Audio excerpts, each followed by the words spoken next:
The 1970s and 80s were legendary eras for R&B and soul music, thanks to the talent of artists like Al Green, Marvin Gaye, Barry White, the O'Jays, Aretha Franklin, Patti LaBelle, and too many more to name. Another one of the greatest and most loved of this era was none other than Mr. Turn Off the Lights himself, Teddy Pendergrass. Known for his strong, sensual, and soulful voice, Teddy was adored by his female fans and admired by the males. Tall, sexy, handsome, and stylish, there was just something about his voice and music that always set the mood and made everyone drown out the world around them whenever his songs came on. However, just when he'd reached the pinnacle of fame and stardom, Teddy experienced a tragic event that would not only taint his image, but destroy the success he'd accumulated over the years. He experienced loss, betrayal, and everything in between before passing away in 2010. In this video, we'll be taking you on a tour of the roller coaster life and career of the great Teddy Pendergrass. Teddy Pendergrass was born Theodore de Reese Pendergrass in Kingstree, South Carolina, on March 26, 1950. He was born to Jesse and Ida Pendergrass after the couple suffered 6 consecutive miscarriages. His parents, however, separated shortly after he was born, and he lived with his mother in Philadelphia, Pennsylvania. Thanks to his mother, Teddy was always in church, and after she discovered that her son had a talent for music, she set him up with the choir. Teddy started singing in church pretty much since he could talk, and as he got older, he became interested in other church departments. As a child, young Teddy dreamed of becoming a pastor, and he got his wish at 10 years old when he became ordained as a junior pastor. Of course, this meant he had more responsibilities at church, but he never stopped being a part of the choir. He loved singing and playing the instruments and was pretty good at it, so he continued to do it well into his teenage years. As a teenager, however, Teddy began to fall in love with soul music, and his idols at the time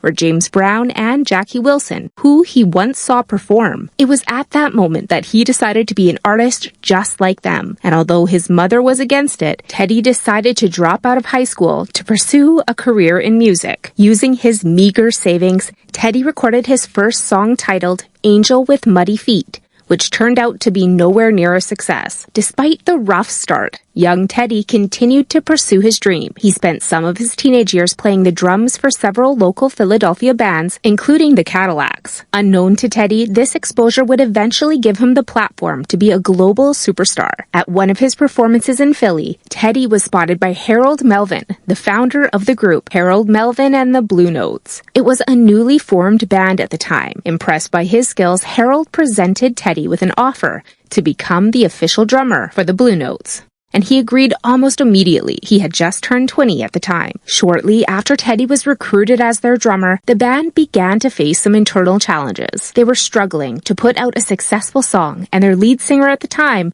John Atkins, quit the band abruptly. So the search for a replacement lead singer began. One day during rehearsals, Teddy began to sing along with the band, and Melvin was impressed by his vocals. Immediately, Melvin made him the lead singer, and thus began a new era for the Blue Notes. They began performing in hotel lounges, bars, and clubs while working on their album. In 1971, the Blue Notes landed a recording deal with Philadelphia International Records, owned by musical geniuses and Philadelphia royalty, Kenny Gamble and Leon Huff. Both men would become instrumental in Teddy's rise to the top. A year after the Blue Notes got their recording deal, they released their first single, a slow, solemn ballad titled I Miss You. The song was originally written for another band, the Dells. However, the group passed on it, and the Blue Notes, or more accurately, Teddy, put his own spin on it. This song introduced the world to Teddy Pendergrass's raspy baritone voice, which became his trademark. With Teddy as the lead singer, the band released several other songs, which were instant hits. Songs such as If You Don't Know Me By Now, The Love I Lost, Hope That We Can Be Together Soon, and Don't Leave Me This Way landed on the top 10 Billboard Soul charts. In 1975, the Blue Notes were at the top of their career. However, Teddy wasn't feeling it anymore. Around that time, he and the group's founder, Melvin, were getting into conflicts over financial issues and personality clashes. It was obvious that Teddy was the star of the group, and it was he that the fans were in love with. In fact, Many assumed he was the founder of the group and often referred to him as Melvin. To erase the misconception and have his worth acknowledged, Teddy asked for the group to be renamed as Teddy Pendergrass and the Blue Notes, but Melvin refused. Finally, a compromise was reached, and the band was named Harold Melvin and the Blue Notes, featuring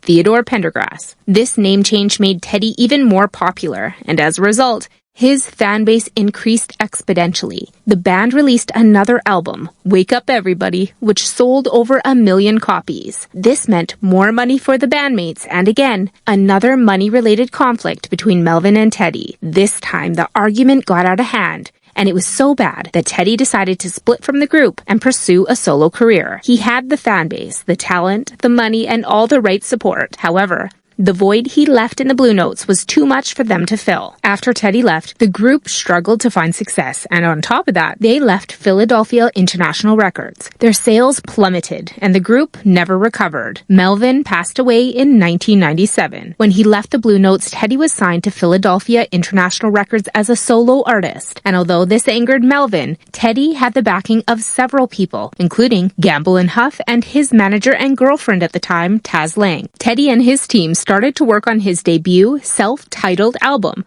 But this didn't sit right with some people. A short while before the album was dropped, Taz was found dead at her doorstep. Melvin was suspected because he would often threaten Teddy on the streets, and it was believed that he was involved with Taz's death to get back at him. However, these allegations against others could not be proved. The mourning period for Teddy was rough, but he pulled through, and his debut album was finally released. The album made an immediate and forceful impact on the music industry, and ultimately became certified platinum. As a member of the Blue Notes, Teddy was already well known and loved for his signature voice and sex appeal. But after he went solo and released songs such as Love TKO and Close the Door and Turn Off the Lights, his status as a sex symbol and superstar skyrocketed. His manager at the time, Shep Gordon, decided to capitalize on this and make eroticism another one of his trademarks. So he arranged for a female-only tour. This was the first of its kind, and the turnout was massive. Teddy was every woman's dream, and the sold-out shows proved it. Eventually, these female-only concerts were adopted by other artists, but it can be argued that no one has ever been able to pull it off like Teddy. Between 1977 and 1981, the superstar released 5 albums, all which attained platinum status. This was a record-setting time in the music industry, a record that wasn't broken for a while. By 1982, he was at the peak of his career and extremely rich. He owned a huge mansion just outside his hometown, a Rolls Royce and other luxury cars, a stable of horses, and even his own jeans label. Teddy was on top of the world, but no one could have imagined what was to come. On March 18, 1982, Teddy was driving his Rolls Royce along Lincoln Drive when the car hit a guardrail, crossed onto the oncoming lane, and crashed into 2 trees. Teddy suffered a spinal cord injury which left him paralyzed from his chest down, and he never walked again. He was 31 years old at the time, but it wasn't the accident itself that sent shockwaves throughout the music world. When the true identity of the passenger that was in the car with him hit the news outlets 2 days later, rumors and assumptions about the accident began to spread like wildfire. The passenger's name was Tanika Watson, a female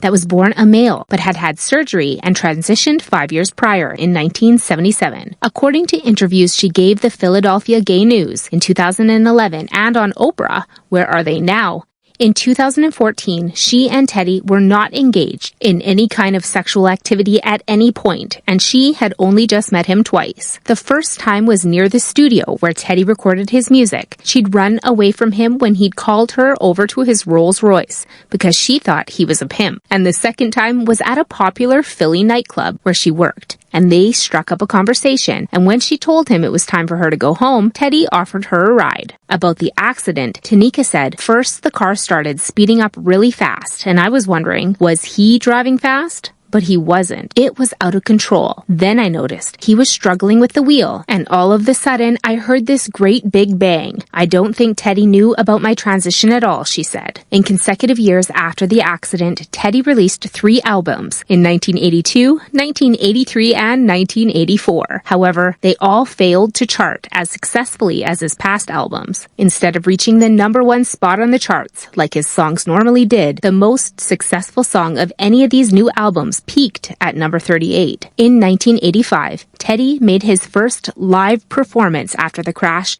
at the historic Live Aid concert in Philadelphia. The performance was emotional for Teddy and his fans, especially when he began to talk about the crash and show appreciation for all the love and well wishes he received throughout his recovery process. It wasn't until 1988 that another one of his songs landed on the Billboard charts. The song Joy topped the chart, but it was the last musical success he recorded. After the crash, Teddy released 9 albums. He published his autobiography in 1998, got married a second time in 2006 to Joan Williams, had 3 kids, and battled colon cancer before passing away in January 2010 of respiratory failure at the age of 59. On the song In My Time from his 1984 album Love Language, Teddy sung, "I've won some and I've lost some, but us dreamers don't complain. We keep reaching out for passion, no matter what the pain." Rest in peace, Teddy.